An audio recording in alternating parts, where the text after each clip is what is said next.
Bueno, recapitulando lo que teníamos hablando, estamos delimitando el derecho penal respecto de otras disciplinas. Habíamos aclarado que tanto el derecho penal como el derecho contravencional forman parte del derecho penal. Eso es derecho penal. Pero independientemente de eso, que se ha pretendido que no era derecho penal, el derecho contravencional se pretendió que era derecho administrativo, etcétera. Hemos advertido realmente que el derecho administrativo es fagocitario, se quiere comer a todo el penal. El contravencional es penal. Más aún, esta vocación fagocitaria del derecho administrativo en la historia nuestra ha tenido teorías, posiciones doctrinarias inadmisibles, ¿no? Hoy no tenemos más el Código de Justicia Militar, ¿no? La justicia militar ha pasado a ser justicia federal y los delitos militares se han incorporado como delitos con sujeto activo calificado, delicta propia, al derecho, al Código Penal. Pero cuando existía el Código de Justicia Militar, en algún momento hasta se pretendió que el derecho penal militar era derecho administrativo. Es decir, no faltaron en la Argentina posiciones doctrinarias que pretendían que se podía aplicar una pena de muerte por vía administrativa. Bueno, en fin, el derecho penal juvenil también es derecho penal. Hemos visto que eso de que salieron del derecho penal, etcétera, no es más que un recurso perverso, para sacar a los niños y adolescentes de las garantías propias del derecho penal. Son ciudadanos, tienen todas las garantías y realmente nuestra legislación penal en ese sentido es tremendamente defectuosa porque viola principios constitucionales, fundamentalmente el principio de legalidad. Bueno, independientemente de estas dos ramas que forman parte del derecho penal, habíamos visto que el derecho penal tiene relaciones necesarias con otras disciplinas, fundamentalmente con el derecho procesal penal, con el derecho de ejecución penal y con una disciplina que no es jurídica, pero que es la que nos trae toda la información sociológica acerca de la operatividad real del poder punitivo en la sociedad, que es la criminología. Bien. Independientemente de eso, hay relaciones del derecho penal que integran parte de otras disciplinas al derecho penal y las integran como normas básicas, muchas veces como normas fundamentales, que son las relaciones de integración con el derecho constitucional y con el derecho internacional. En las relaciones de integración con el derecho constitucional, habíamos visto que fundamentalmente se derivan de la Constitución principios que deben ser respetados en la construcción de cualquier sistema dogmático. Es decir, toda construcción sistemática que haga el saber jurídico penal, la ciencia jurídico penal, tiene que adaptarse a los principios que se bajan de la Constitución Nacional. Hay otras relaciones con el derecho constitucional que ustedes las van a ver en los lineamientos, hay delitos que están constitucionalmente definidos, en fin. Yo les ruego que lo lean y que tengan una constitución a mano, miren los artículos, no es necesario explicarlo, pero son otros vínculos que tiene el derecho penal con el derecho constitucional. De cualquier manera, lo que más nos interesa son los principios que se bajan desde el derecho constitucional, y ahí vimos que hay principios que nos habíamos ocupado en la última vez, de ver los principios que se derivan para el principio de legalidad. Ahora vamos a ver ahora los principios derivados del mandato elemental de respeto a los derechos humanos. Aquí hay un ensamble del derecho constitucional con el derecho internacional. A partir de 1994, en función del inciso 22 del artículo 75 de la Constitución Nacional, los tratados de derechos humanos pueden ser incorporados, algunos los incorporó el constituyente del 94, otros es la única parte flexible que tiene nuestra Constitución Nacional que permite la incorporación de nuevos tratados por mayoría calificada de las dos cámaras del Congreso. Bien, en esta en estos principios constructivos que se derivan de un mandato de elemental respeto a los derechos humanos, el primero que sale de los instrumentos internacionales, pero fundamentalmente en nuestro orden constitucional, de un artículo que es eje de todo el derecho argentino, que es el artículo 19 de la Constitución Nacional. Las acciones privadas de los hombres que de ningún modo ofendan el orden o la moral pública ni perjudiquen a un tercero, están solo reservadas a Dios y exentas de la autoridad de los magistrados. Es el principio personal o de intrascendencia del derecho argentino en general. El derecho argentino sirve al ser humano, está al servicio del ser humano y no trasciende a cualquier otro ídolo que se pueda inventar, sea clase, raza, lo que fuere. No. Todo el derecho argentino está dirigido al ser humano y lo respeta como ente con conciencia moral. Este principio de respeto a la autonomía moral de la persona, es decir, todo aquello que no ofenda a un tercero, al orden público, etc., todo eso está reservado, está exento, reservado a Dios, dice la Constitución, es decir, está exento de la autoridad de los magistrados. Esta diferencia entre moral y derecho es de carácter iluminista, viene desde el iluminismo, viene desde el racionalismo.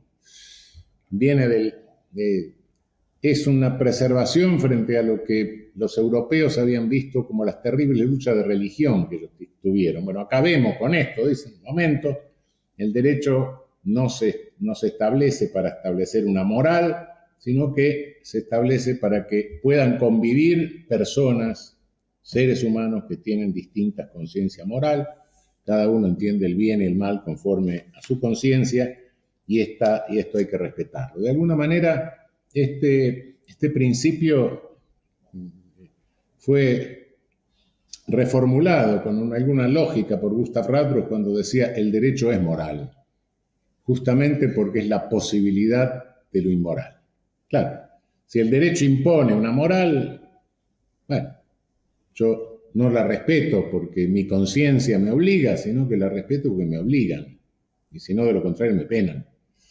Entonces, si el derecho no lo hace, el derecho me deja una autonomía moral que es lo que me permite el mérito moral. Y eso es lo que quería decir de alguna manera Radbruch. Ahora, ¿esto cómo se traduce en el derecho penal? ¿Cómo se traduce en nuestra construcción jurídica? Se traduce conforme al principio de ofensividad. Es decir, no puede haber en nuestro orden un delito si no hay un bien jurídico ofendido. Ofendido sea por lesión o sea por peligro. Después vamos a ver un poco lo que significa bien jurídico, etcétera, pero esto remite también un poco a la regla básica de que hablábamos ayer, ¿no? El delito tiene que ser una conducta humana, no puede ser otra cosa. No nos estamos refiriendo a lo que una persona es, sino a lo que una persona hace. Pero además de ser una conducta humana, tiene que ser una conducta humana lesiva de un bien jurídico. Principio de ofensividad. Sigue derivado de esto el principio de insignificancia. Si bien no puede existir un delito sin afectación de un bien jurídico, esa afectación de bien jurídico tiene que ser de alguna entidad. No puede ser una afectación insignificante de un bien jurídico. En circunstancias normales, me apodero de una hoja de papel en blanco, eso no es una ofensa a un bien jurídico de entidad suficiente como para explicar o justificar racionalmente una reacción punitiva por parte del Estado. En definitiva, este principio de insignificancia no es más que la traducción en el ámbito jurídico penal, en el ámbito del derecho penal, de la vieja fórmula de mínima non cura praetor. Es decir, el pretor no se ocupa de nimiedades. Es decir, no hay una lesión a un bien jurídico en ese caso, en el caso de la hoja de papel. No hay una lesión a un bien jurídico si alguien toma una caja de fósforo y me saca un fósforo para encender un cigarro. No hay una lesión a un bien jurídico si el colectivero no para en la parada cuando le hago seña y me lleva 100 metros más adelante. No hay una privación ilegal de libertad. Es decir, es lo que la racionalidad impone, que haya una lesión, una afectación de un bien jurídico, por lesión o por peligro, pero que tenga cierta relevancia como para explicar o habilitar una reacción punitiva por parte del Estado. Otro es el principio de culpabilidad. El principio de culpabilidad tiene dos niveles, después lo vamos a ver con más detalle en la teoría del delito. Uno de los niveles es que no basta para responsabilizar a alguien que haya causado un resultado. Tiene que haberlo causado, bueno, después lo vamos a ver más en precisión, pero siempre por dolo, momentáneamente, digamos intencionalmente, no es tan así, vamos a ver, o por negligencia, por no poner el cuidado debido. Si no es por alguna de estas cosas, el versar in re licita, el principio aquel según el cual el que quiso la causa quiso el efecto, no rige en materia de derecho penal. Pero este es un primer nivel. Hay otro nivel del principio de culpabilidad que es importante. Es decir, yo no le puedo imponer una pena a nadie si no le puedo reprochar porque ha tenido un cierto ámbito de autodeterminación. Porque pudo hacer otra cosa en las circunstancias y no lo hizo. Pudo comportarse conforme a derecho, pudo comportarse de una manera menos antijurídica y sin embargo no lo hizo. Esa es la culpabilidad como reproche. Es decir, si le reconozco la condición de persona moral, solo le puedo reprochar lo que en uso de esa condición ha hecho cuando tuvo la posibilidad de hacer otra cosa. Otro principio que se deriva de un elemental respeto a los derechos humanos es el principio de humanidad. La pena, sobre todo la pena privativa de libertad, conlleva un sufrimiento, que es la privación de la locomoción y lo que es inherente a todas las otras limitaciones que son inherentes a estar en una institución total, como hemos hablado en clases anteriores. Pero este principio, es decir, las penas no pueden ser crueles, están prohibidas en el plano internacional. Las penas crueles, la tortura, cuidado, la tortura hoy no está definida como una inflicción de dolor para obtener información. Conforme al Tratado Internacional, la tortura puede tener cualquier finalidad. Es decir, las penas crueles, inhumanas o degradantes están prohibidas por el derecho internacional incorporado a nuestra Constitución Nacional. Ahora, no se trata solo de que estén prohibidas las penas en las escalas penales. No se trata de que esté prohibido que el legislador diga que le va a aplicar 50 azotes a alguien. No. Está prohibida también la pena cuando, conforme a las circunstancias concretas, se vuelve cruel. Es decir, es cruel una pena privativa de libertad que, conforme a las circunstancias concretas, se convierte en una pena de muerte porque le priva al sujeto de someterse a un tratamiento que le puede salvar la vida, por ejemplo. Esta es una pena cruel, sin lugar a dudas. Se vuelve desproporcionada por las circunstancias concretas. Es decir, la prohibición de penas crueles, inhumanas, degradantes, hay que juzgarla no solo en lo que prevé la escala penal, en la pena que ha previsto el legislador, sino en las condiciones particulares de cada circunstancia individual en que se esté infligiendo o imponiendo la pena. Se deriva también a los derechos humanos la prohibición de doble punición. Es decir, cada delito corresponde una pena, cada conducta corresponde una pena, cada conducta ilícita le corresponde una pena. Una sola pena. No lo podemos juzgar dos veces ni lo podemos penar dos veces. Sobre todo penarlo dos veces. Si el sujeto ya ha recibido una punición por la misma conducta, no se le puede imponer otra punición. Lo veremos más adelante. Estos son casos en que se divide el hecho único, la conducta única, la dividen en razón de calificaciones, ¿no? Es cuando se divide lo que se llama el concurso ideal. Si pongo, por ejemplo, estar asaltando a alguien a mano armada. Sí, está asaltando y está teniendo el arma. Hay una tenencia de arma y hay un robo calificado por el uso de armas. ¿Sí? Pero son dos calificaciones y la conducta es una. Entonces no puedo penarlo por el robo a mano armada y al mismo tiempo por la tenencia del arma. Sin embargo, se hace eso en nuestra legislación positiva, en nuestra jurisprudencia.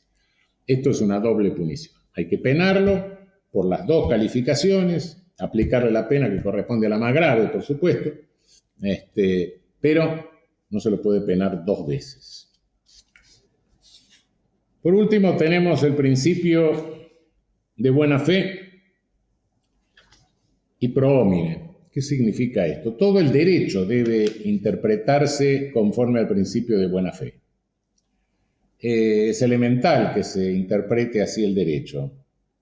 Pero cuando se trata de derechos humanos, este principio de buena fe se convierte en el principio pro homine. Y lo que significa esto es que nunca puede usarse una consagración de derechos para negar derechos. Es decir, un uso perverso de una consagración de derechos. Si tomamos, por ejemplo, cualquier declaración de derechos, la universal, etc., decimos, no, cuidado, aquí se reconoce el derecho a la libre expresión. Entonces, a todo aquel que o se reconoce el derecho al honor. Entonces, como hay que defender el derecho al honor, meto la censura. No, eso no se puede hacer. Ese es un uso perverso directamente y es un uso contrario al principio pro homine en la interpretación de toda la normativa de derechos humanos. Y diría yo que en general es un uso perverso respecto de la interpretación de cualquier normativa que consagra o garantiza derechos. Si se toma un derecho, se lo absolutiza, entonces directamente los otros caen en función de esa absolutización que se hace. Ese es el uso perverso que estaría prohibido. Bueno, vimos algunos principios constructivos que se derivan del mandato de legalidad, otros que se derivan del mandato de elemental respeto a derechos humanos, y ahora vamos a ver los últimos que se derivan del mandato republicano. Aquí hay un problema. Nuestro Congreso Nacional, nuestro Congreso Federal, no es omnipotente. La omnipotencia legislativa era propia en su momento del Parlamento británico. En su momento se decía el Parlamento británico puede hacer cualquier cosa menos convertir a un hombre en una mujer, hacer que una mujer sea jueza o pretender que una isla por ahí sea europea, que Malta sea Europa. Hoy, Malta es Europa, hoy una mujer puede ser jueza y convertir un hombre en una mujer no lo hace el Parlamento, pero también puede pasar. Es decir, pero con eso, ¿qué se quería decir? El Parlamento británico es omnipotente. ¿Por qué? Porque no había constitución. Entonces el Parlamento podía hacer cualquier cosa, cualquier ley que saliese del Parlamento era constitucional. Esto cuando los norteamericanos tienen que hacer su constitución, entonces le ponen un límite. El Congreso Federal de Estados Unidos no es omnipotente, tiene el control de la Corte Suprema, de la Suprema Corte norteamericana, y nosotros más o menos copiamos ese sistema. Ahora bien, ¿qué es lo que se puede penar, prohibir bajo amenaza de pena, combinado con pena, y qué es lo que no se puede prohibir combinado con amenaza de pena? Esto es un problema. Es todo un problema porque una limitación material del legislador fue muy difícil, dado que siempre el poder punitivo, la habilitación del poder punitivo es un hecho político, como dijimos, es un factum político. ¿Cómo ponerle límite al contenido material? Dada esta dificultad, observan ustedes que a lo largo de toda la historia, el ejercicio del poder punitivo se ha tratado de controlar formalmente, a través de garantías procesales, más que nada, y de garantías de forma, legalidad, etcétera. Pero en cuanto a contenido, es muy poco lo que se ha podido decir, ¿no? Generar un principio de acotamiento material del poder punitivo es complicado. De todo lo que vimos hasta ahora hay algunas cosas que pueden deducirse, pero lamentablemente, sobre todo en el último tiempo, esta demanda de que nos pongamos a trabajar en un acotamiento material del poder punitivo se va haciendo cada vez más urgente, porque el legislador, a fuerza de responder a la creación de realidad de los medios masivos de comunicación, en todo el mundo va reproduciendo tipos penales, tipos penales, tipos penales, tipos penales, y como vimos, a medida que más se amplía la criminalización primaria, más arbitrarias se vuelven las posibilidades selectivas de las agencias de criminalización secundaria. Entonces, no es que de un golpe se tira todas las garantías al suelo, se acaba con la libertad de los ciudadanos, pero poco a poco, ya quedan muy pocas cosas, parece que no sean típicas en el mundo actual, si seguimos así. Entonces, urge que empecemos a pensar en el derecho penal en un principio de acotamiento material del poder punitivo. Y básicamente, es decir, extraído del principio republicano de gobierno, extraído de la racionalidad que nos impone el principio republicano de gobierno. Independientemente de las otras limitaciones de contenido, que no son muchas, pero el 19 es una, por ejemplo, que emergen de la Constitución, tendríamos que pensar que no es republicana ninguna ley cuando el poder punitivo sea groseramente inidóneo para obtener el fin que se proclama en forma manifiesta.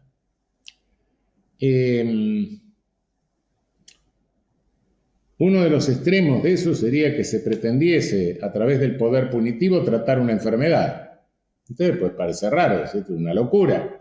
No, pero esa locura la tenemos en la vigente ley 23.737, que pretende que el toxicodependiente se someta a un tratamiento y si fracasa el tratamiento le impone una pena.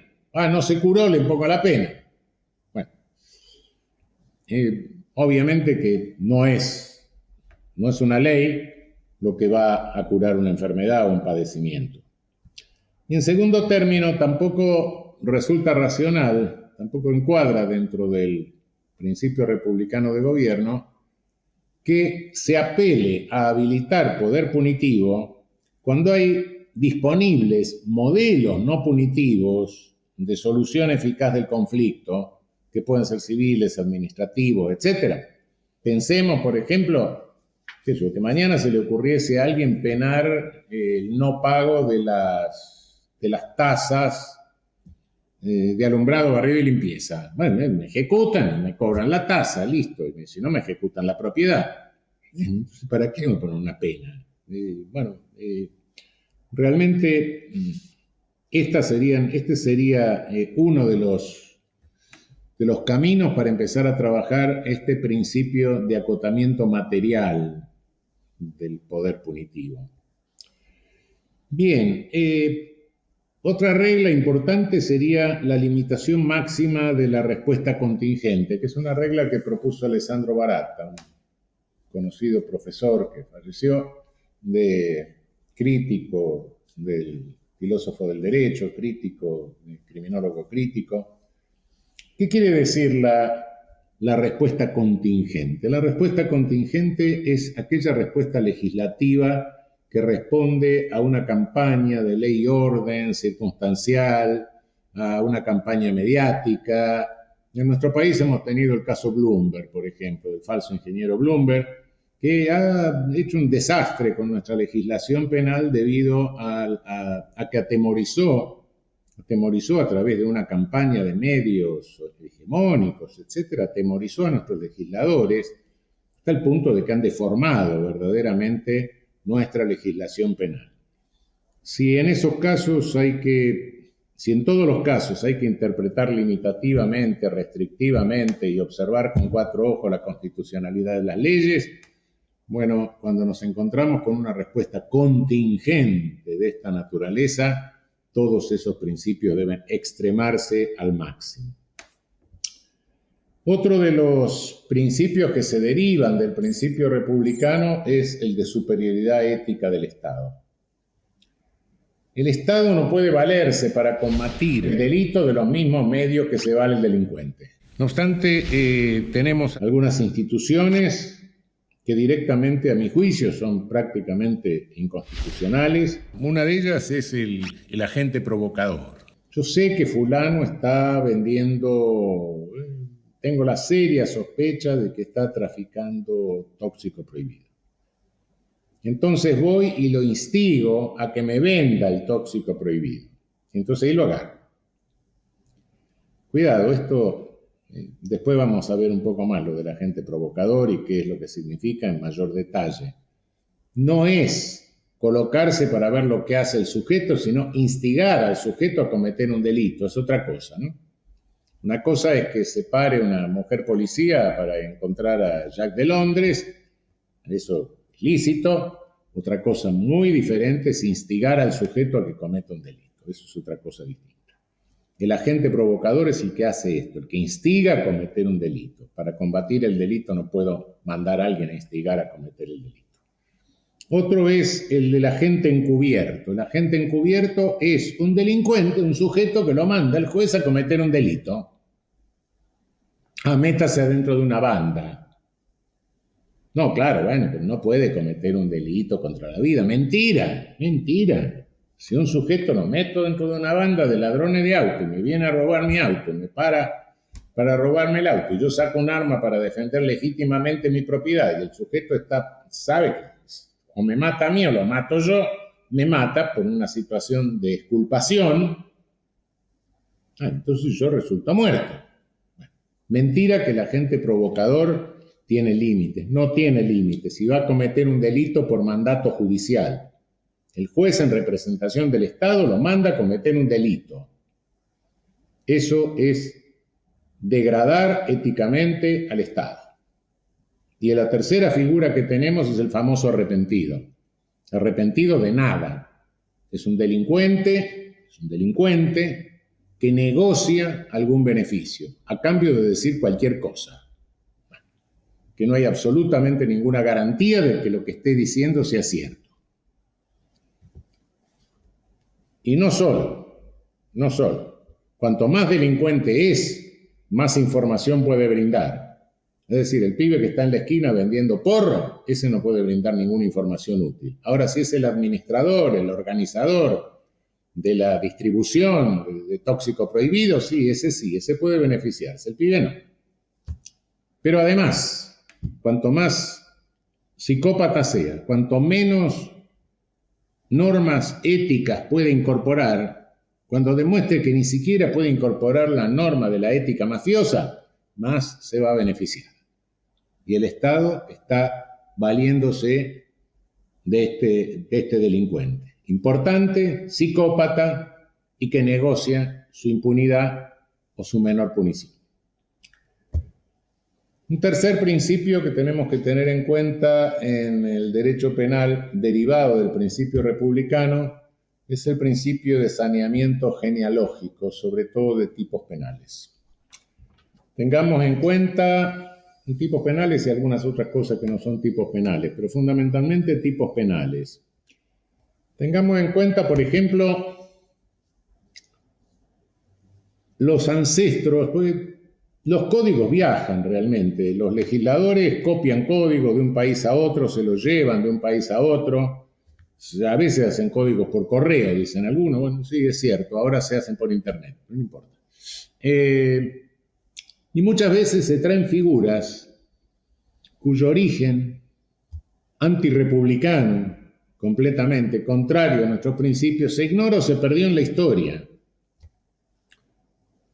Por ejemplo, la circunvención de incapaces, que realmente es una estafa a un incapaz y que no la tienen muchos códigos, proviene de un prejuicio antisemita respecto de la usura en la época en Francia, digamos.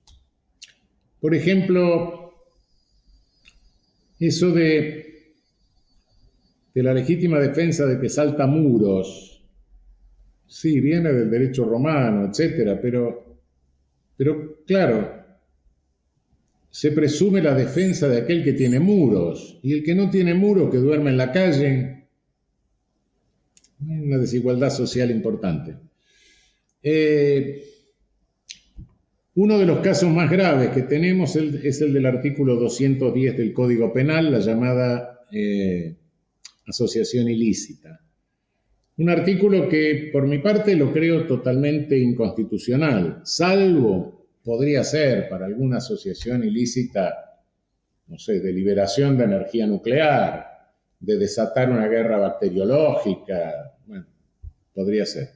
Pero fuera de esos casos es absurdo y el origen, vale decir, nos ponemos de acuerdo 3 personas en este momento, medio borrachos, etcétera, vamos a asaltar bancos. Está consumada la asociación ilícita, está consumado el tipo. Aunque no hagamos nada, aunque al día siguiente digamos, estábamos todos medio locos, medio borrachos, absurdo. Bueno, eso es asociación ilícita. ¿Y cuál es el origen de la tipificación de la asociación ilícita? Algunos dicen que es el robo en banda. No, el robo en banda es otra cosa, el asalto de caminos, etcétera, y por otro lado. La asociación ilícita aparece para sancionar a los sindicatos europeos en la época en que la huelga era delito. Bueno, y por último, el principio de código, derivado del principio republicano y expresamente consagrado en nuestra Constitución Nacional. Es frecuente que los penalistas y los constitucionalistas digan que el Congreso Nacional está facultado para legislar en materia penal. Sí, es cierto. Dicho así, es cierto. Pero la Constitución dice expresamente que el Congreso debe sancionar el Código Penal. Código Penal. No puede legislar la materia penal como se le dé la gana. Sin embargo, si ustedes toman el Código Penal, van a encontrar que tiene un apéndice, toda edición del Código Penal, que es más larga que el Código, con todas las leyes penales especiales. Extra Código, a las cuales hay que agregarle las disposiciones penales que hay en leyes que no son penales, es decir, las disposiciones extravagantes. Porque parece ser que ninguna ley de cualquier materia queda bien si no se le pone un tipo penal al final últimamente. Bueno, todo esto destruye el principio de código, pero ¿qué es el principio de código y por qué, decimos que es republicano? Por lo siguiente, código en el sentido moderno no es la vieja recopilación de textos del digesto, ni la recopilación de leyes de Indias, ni las ordenanzas de los portugueses. No, esas eran recopilaciones de leyes. Se llamaba código, pero eran leyes recopiladas. Bien. Código en el sentido moderno es el que surge con el movimiento codificador, el movimiento de codificación. Así como el enciclopedismo quiso reunir todos los conocimientos en un libro, hijo del enciclopedismo, hijo del racionalismo, es el movimiento codificador que quiere reunir todas las disposiciones normativas de una rama jurídica en una ley para facilitar su interpretación y su aplicación clara. En la medida en que descodificamos, en la medida en que volvemos al viejo método de las recopilaciones, en esa medida hacemos nuestra legislación oscura, dificultamos su aplicación racional y su comprensión racional.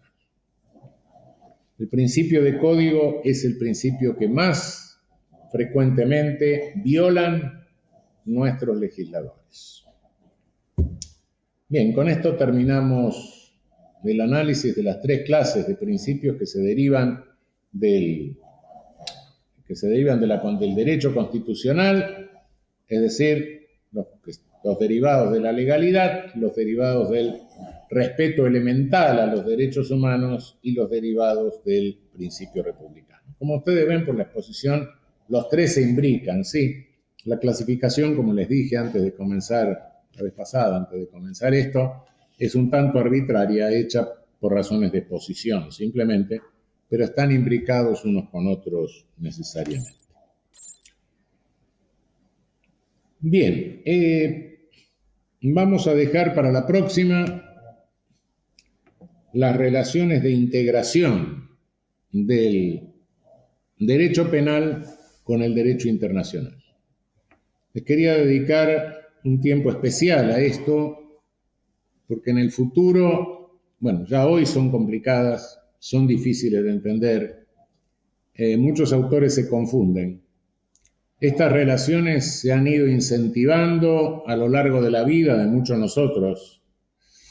Se han ido multiplicando, se han ido complejizando y ustedes en el futuro van a tener que vérselas mucho más con esto, mucho más. De alguna manera está surgiendo de alguna forma una incipiente ciudadanía planetaria en el orden normativo. El derecho internacional va cobrando importancia y el vínculo con el derecho penal es bastante estrecho. No solo a través de los derechos humanos, que ya le había dicho, los tratados internacionales tienen jerarquía constitucional, ahí hay una implicación conjunta del derecho constitucional con el derecho internacional en nuestro derecho, sino en las otras formas en que aspecta el derecho internacional en su vinculación con el derecho penal. No se trata solo de la dimensión de los derechos humanos a través del inciso 22 del artículo 75, que más o menos fue lo que definimos hace un rato, sino que también el derecho internacional tiene relevancia para ver cuál es la dimensión espacial de nuestro derecho penal, cuáles son los delitos que el derecho internacional obliga al Estado argentino a penar. Y después tenemos los tribunales internacionales y los tribunales internacionalizados que habilitan poder punitivo. Les quería advertir, vamos a pasar respecto de esto que hemos tratado, de la imbricación con los derechos humanos, de la imbricación con el derecho internacional de los derechos humanos, porque sí lo dejamos aparte. Y en la próxima nos ocupamos de las otras relaciones de integración.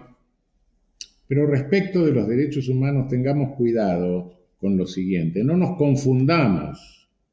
La jurisdicción internacional en materia de derechos humanos con los órganos políticos de derechos humanos, como es el Consejo de Derechos Humanos de Naciones Unidas. Jurisdicción internacional de derechos humanos es la que ejerce en nuestro sistema interamericano la Corte Interamericana de Derechos Humanos. Y hay una Corte Europea y hay una Corte Africana. Una cosa son los órganos jurisdiccionales, otra cosa son los órganos políticos.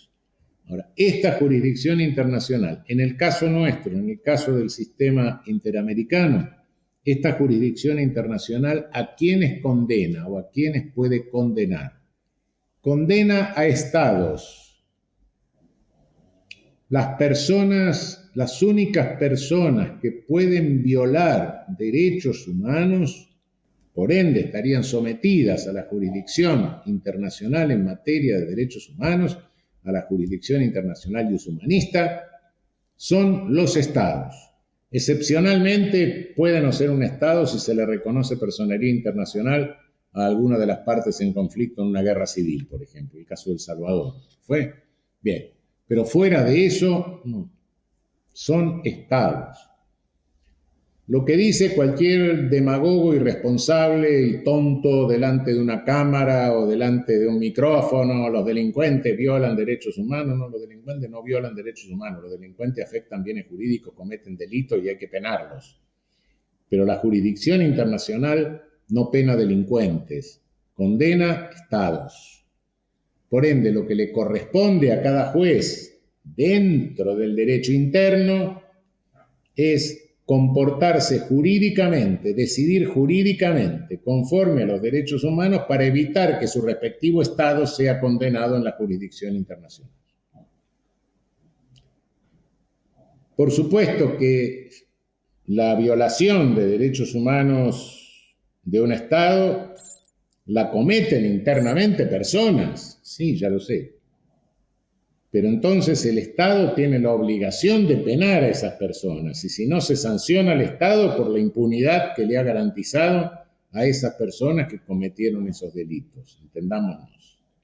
Pero insisto, quede claro, quienes violan derechos humanos son, desde el punto de vista de la jurisdicción internacional, en nuestro caso del Sistema Interamericano de Derechos Humanos, son Estados.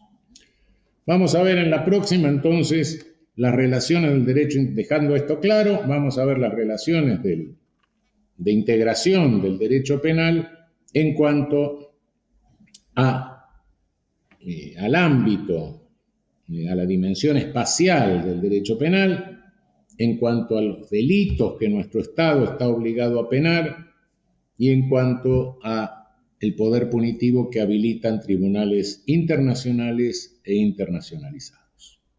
Con esto terminamos por hoy, no los quiero cargar más con más información de momento y nos vemos la próxima.